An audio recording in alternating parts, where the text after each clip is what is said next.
Alright, what's up guys? NinjaDeathStrike here with a real quick pack opening. I won 2 packs of Theros from Friday Night Magic, and I don't want to buy any more packs because I normally just buy singles. So this will have to do for pack opening video. Hopefully we'll get something good and I'll make it worth it. But also might notice Tiny hanging out here. It's a welcome home / birthday gift from the Aggro Tech. He was just here hanging out not too long ago, although it'll probably be a while by the time this goes up. Alright, so let's focus. Maybe I'll talk about these cards a little bit to eat up some time. Nessian Corsair, good in draft. Lash of the Whip is good in draft. Cavern Lamphead is decent. It's a little overcosted though. Boulder Fall's terrible. I've never seen this played, nor should it be. It costs 8 mana. Feral Invocation is okay. I'm not a huge fan of it though. But it does have flash, so you can use it as a combat trick and get a surprise kill. Return Centaur is okay. He's not that great, but he can clog up the ground a little bit if you need him to, since he's pretty tough, 2/4.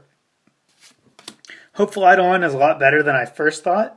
I remember saying this card was really bad with my Theros box, but it's actually pretty good in draft, so I was wrong about that one. Fate Foretold is fine. It's kind of whatever.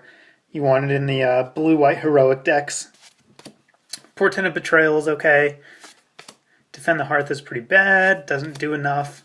So now we're at the uncommons. Chronicle of Heroes is okay. He's a little hard to trigger though, because he only costs 3, and it's hard to get that bonus. But a 3/3 for 3 is still not bad if you're in those colors. So he's decent. Artisan Sorrow can be good. It's a good sideboard card, but not that great. Flamecast Wheel is pretty bad.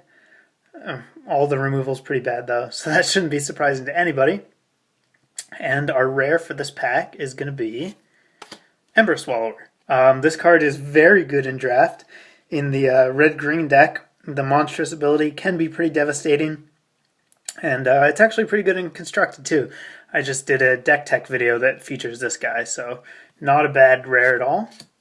A mountain and an ad. Second pack and the final pack.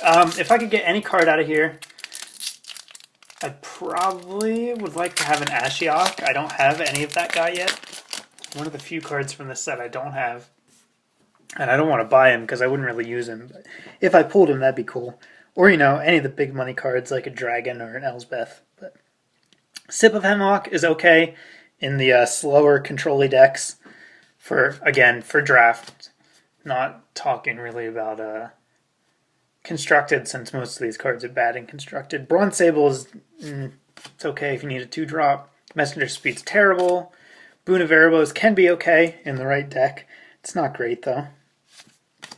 Vaporkin's always good in aggressive blue decks. Return Phalanx is really good in control-y decks, especially if you're black-blue. It's really good then. It's undercosted and it'll slow your opponent down, which is what you want to do. Coastline Chimera is, he's okay. Not great. You don't really want this guy in blue-white, and that's what he's made for. So, Freakish Cure can be okay early. It's pretty dead draw late, though. Defend the Hearth we know is bad. Lemon Snarecaster can be okay in the blue-white deck, or the red-white deck, really. It's kind of out of focus.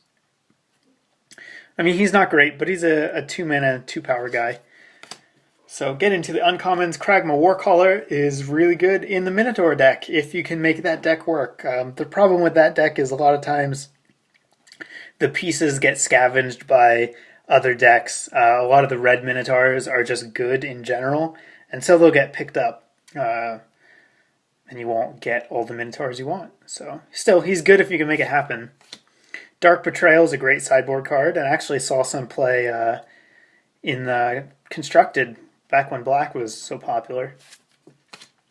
Sealock Monster is a card I really dislike. He can be good if your opponent has blue.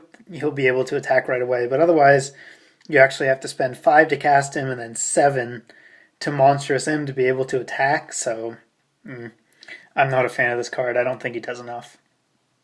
And here comes our rare for the pack. Let's see who it's going to be. Oh boy, one of the worst rares in the set. Lovely. Timerette, the Murder King. The awesomest name for the worstest creature. He's really bad. He's bad in almost every format. I guess he can be okay in draft, but rarely. He's just not. He's not good. Forest and another ad card. So that's going to do it. Hopefully you guys like this. Thumbs up if you did. Feel free to leave a comment. Check out the links in the description, and I'll have more coming away shortly. Thanks, guys.